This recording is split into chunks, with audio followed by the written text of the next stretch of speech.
اعوذ باللہ من الشیطان الرجیم بسم اللہ الرحمن الرحیم۔ حدیث نبوی صلی اللہ علیہ وآلہ وسلم۔ پہلی حدیث، حضرت صلی اللہ علیہ وآلہ وسلم نے فرمایا، جو کوئی ایمان رکھ کر اور ثواب کی نیت سے کسی مسلمان کے جنازے کے ساتھ جائے اور نماز اور دفن سے فراغت ہونے تک اس کے ساتھ رہے تو وہ 2 قرات ثواب لے کر لوٹے گا۔ ہر قرات اتنا بڑا ہوگا جیسے احد کا پہاڑ، اور جو شخص جنازے پر نماز پڑھ کر دفن سے پہلے لوٹ جائے تو وہ 1 قرات ثواب لے کر لوٹے گا۔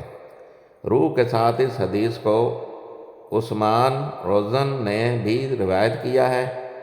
کہا، ہم سے عوف نے بیان کیا، انہوں نے محمد بن سیرین سے سنا، انہوں نے ابو ہریرہ رضی اللہ عنہ سے، اور انہوں نے حضرت صلی اللہ علیہ وآلہ وسلم سے اگلی روایت کی طرح۔ یہ حدیث صحیح بخاری سے لی گئی ہے اور اس کا نمبر ہے 47۔ دوسری حدیث، حضرت صلی اللہ علیہ وآلہ وسلم نے فرمایا کہ مسلمان کو گالی دینے سے آدمی فاسق ہو جاتا ہے اور مسلمان سے لڑنا کفر ہے۔ یہ حدیث بھی صحیح بخاری سے لی گئی ہے اور اس کا نمبر ہے 48۔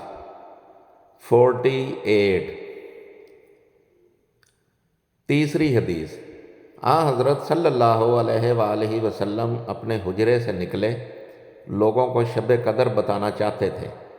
وہ کون سی رات ہے؟ اتنے میں 2 مسلمان آپس میں لڑ پڑے۔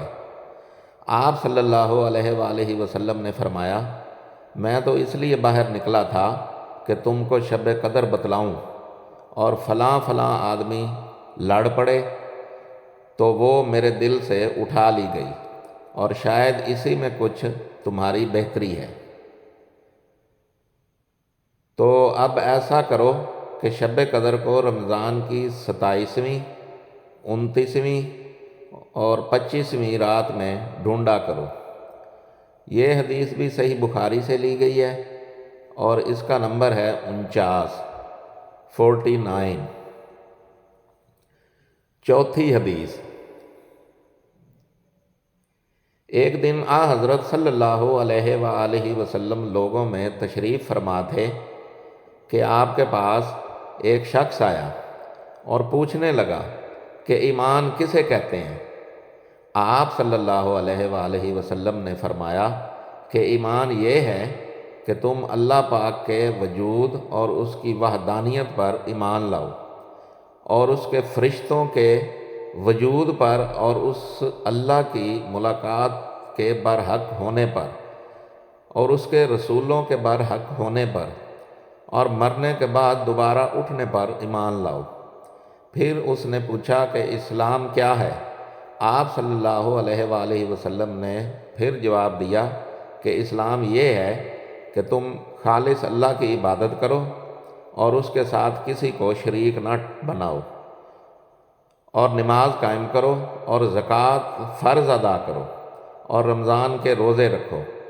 پھر اس نے احسان کے متعلق پوچھا۔ آپ صلی اللہ علیہ وآلہ وسلم نے فرمایا، احسان یہ ہے کہ تم اللہ کی عبادت اس طرح کرو گویا تم اسے دیکھ رہے ہو، اور اگر یہ درجہ نہ حاصل ہو تو پھر یہ تو سمجھو کہ وہ تم کو دیکھ رہا ہے۔ پھر اس نے پوچھا کہ قیامت کب آئے گی؟ آپ صلی اللہ علیہ وآلہ وسلم نے فرمایا کہ اس کے بارے میں جواب دینے والا پوچھنے والے سے کچھ زیادہ نہیں جانتا، البتہ میں تمہیں اس کی نشانیاں بتا سکتا ہوں۔ وہ یہ ہیں کہ جب لونڈی اپنے آقا کو جنے گی، اور جب سیاہ اونٹوں کے چرانے والے دیہاتی لوگ ترقی کرتے کرتے مکانات کی تعمیر میں ایک دوسرے سے بازی لے جانے کی کوشش کریں گے۔ یاد رکھو، قیامت کا علم ان 5 چیزوں میں ہے جن کو اللہ کے سوا کوئی نہیں جانتا۔ پھر آپ صلی اللہ علیہ وآلہ وسلم نے یہ آیت پڑھی کہ اللہ ہی کو قیامت کا علم ہے کہ وہ کب ہوگی، آخر آیت تک۔ پھر وہ پوچھنے والا پیٹ پھیر کر جانے لگا۔ آپ نے فرمایا کہ اسے واپس بلا کر لاؤ۔ لوگ دوڑ پڑے مگر وہ کہیں نظر نہیں آیا۔ آپ صلی اللہ علیہ وآلہ وسلم نے فرمایا کہ وہ جبرائیل علیہ السلام تھے جو لوگوں کو ان کا دین سکھانے آئے تھے۔ امام ابو عبداللہ بخاری فرماتے ہیں کہ حضرت صلی اللہ علیہ وآلہ وسلم نے ان تمام باتوں کو ایمان ہی قرار دیا ہے۔ یہ حدیث بھی صحیح بخاری سے لی گئی ہے اور اس کا نمبر ہے 50۔ میری تمام دیکھنے والوں اور سننے والوں سے گزارش ہے کہ میرے والدین، میرے بہن بھائی، میرے رشتہ دار، میرے دوست جو اس دنیا سے جا چکے ہیں ان کے لیے مغفرت کی دعا کر دیں۔ جزاک اللہ خیرہ۔ دعا گو طارق سلطان شاہ ہاشمی۔